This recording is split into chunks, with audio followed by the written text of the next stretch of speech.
بسم اللہ الرحمن الرحیم۔ السلام علیکم۔ ایک روایت میں ہے کہ ایک صحابی رضی اللہ تعالی عنہ نے جنگ احد کے دن اللہ کے رسول صلی اللہ علیہ وآلہ وسلم سے دریافت کیا کہ اگر میں اللہ کی راہ میں قتل کیا جاؤں تو میں کہاں رہوں گا؟ آپ صلی اللہ علیہ وآلہ وسلم نے فرمایا کہ جنت میں۔ یہ سن کر انہوں نے اپنے ہاتھ کی کھجوریں پھینک دیں اور لڑتے ہوئے شہید ہو گئے۔ جنگ احد شوال سن 13 ہجری میں جب خالد بن ولید، جو اس وقت تک مسلمان نہیں ہوئے تھے، نے پیچھے سے مسلمانوں پر حملہ کر دیا اور کفار و مسلمان آپس میں برسر پیکار ہو گئے، تو کچھ لوگ تو میدان جنگ سے نکل بھاگے اور کچھ لوگ ہوش و حواس کھو بیٹھے۔ اسی دوران حضرت مصعب بن عمیر رضی اللہ تعالیٰ عنہ شہید کر دیے گئے، تو دشمن نے یہ افواہ پھیلا دی کہ نعوذ باللہ محمد صلی اللہ علیہ وآلہ وسلم قتل کر دیے گئے ہیں۔ اس سے مسلمانوں کا رہا سہا ہوش بھی جاتا رہا۔ اکثر لوگوں کے حوصلے ٹوٹ گئے، بعض لوگوں نے لڑائی سے ہاتھ روک لیا اور مایوس ہو کر ہتھیار پھینک دیے۔ کچھ لوگوں نے سوچا کہ رئیس المنافقین عبداللہ بن ابی سے مل کر کہا جائے کہ وہ ابو سفیان سے ان کے لیے امان طلب کر دیں۔ چند لمحے بعد ان کے پاس سے حضرت انس بن نضر رضی اللہ تعالیٰ عنہ کا گزر ہوا۔ دیکھا کہ لوگ ہاتھ پر ہاتھ دڑے بیٹھے ہیں، پوچھا کس چیز کا انتظار ہے؟ جواب دیا کہ رسول اللہ صلی اللہ علیہ وآلہ وسلم قتل کر دیے گئے۔ حضرت انس بن نضر رضی اللہ تعالی عنہ نے کہا، تو اب آپ صلی اللہ علیہ وآلہ وسلم کے بعد تم لوگ زندہ رہ کر کیا کرو گے؟ اٹھو اور جس چیز پر رسول اللہ صلی اللہ علیہ وآلہ وسلم نے جان دی، اسی پر تم بھی جان دے دو۔ اس کے بعد اے اللہ، ان لوگوں نے یعنی مسلمانوں نے جو کچھ کہا اس پر میں تیرے حضور معذرت کرتا ہوں، اور ان لوگوں نے مشرکین نے جو کچھ کیا ہے اس سے برات اختیار کرتا ہوں۔ یہ کہہ کر آگے بڑھے۔ آگے حضرت سعد بن معاذ رضی اللہ تعالیٰ عنہ سے ملاقات ہوئی۔ انہوں نے دریافت کیا، ابو عمر کہاں جا رہے ہو؟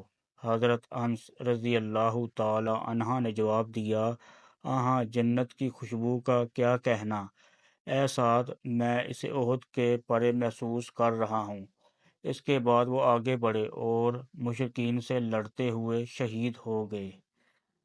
حضرت زید بن ثابت رضی اللہ تعالیٰ عنہ کا بیان ہے کہ احد کے روز رسول اللہ صلی اللہ علیہ وسلم نے مجھے بھیجا کہ میں حضرت سعد بن ربی رضی اللہ تعالیٰ عنہ کو تلاش کروں، اور فرمایا کہ اگر وہ دکھائی پڑ جائیں تو انہیں میرا سلام کہنا اور کہنا کہ رسول اللہ صلی اللہ علیہ وآلہ وسلم دریافت کر رہے ہیں کہ تم اپنے آپ کو کیسا پا رہے ہو۔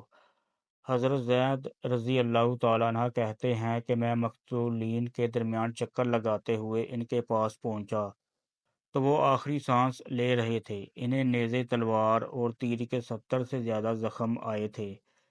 میں نے کہا، اے سعد، اللہ کے رسول صلی اللہ علیہ وآلہ وسلم آپ کو سلام کہتے ہیں اور دریافت فرما رہے ہیں کہ مجھے بتاؤ اپنے آپ کو کیسا پا رہے ہو؟ انہوں نے کہا، رسول اللہ صلی اللہ علیہ وآلہ وسلم کو صلاح، آپ صلی اللہ علیہ وآلہ وسلم سے عرض کر دینا، یا رسول اللہ صلی اللہ علیہ وآلہ وسلم، جنت کی خوشبو پا رہا ہوں۔ اور میری قوم انصار سے کہو کہ اگر تم میں سے ایک آنکھ بھی ہلتی رہی اور دشمن رسول اللہ صلی اللہ علیہ وآلہ وسلم تک پہنچ گیا تو تمہارے لیے اللہ کے نزدیک کوئی عذر نہ ہوگا۔ اور اسی وقت ان کی روح پرواز کر گئی۔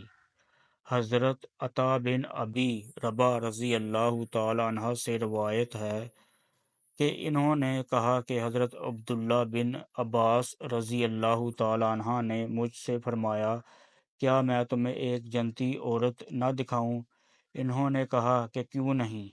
کہا، کیا یہ کالی عورت اللہ کے رسول صلی اللہ علیہ وآلہ وسلم کے پاس آئی اور کہنے لگی، مجھے مرگی کا دورہ پڑتا ہے جس کی وجہ سے میں بے پردہ ہو جاتی ہوں، آپ صلی اللہ علیہ وآلہ وسلم سے میرے لیے دعا کیجیے۔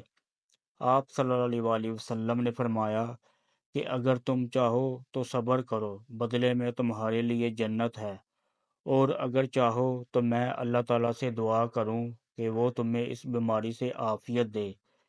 اس عورت نے کہا کہ میں صبر کرتی ہوں، مگر چونکہ میں بے پردہ ہو جاتی ہوں، اس لیے آپ صلی اللہ علیہ وسلم اللہ سے دعا کیجئے کہ میں بے پردہ نہ ہوا کروں۔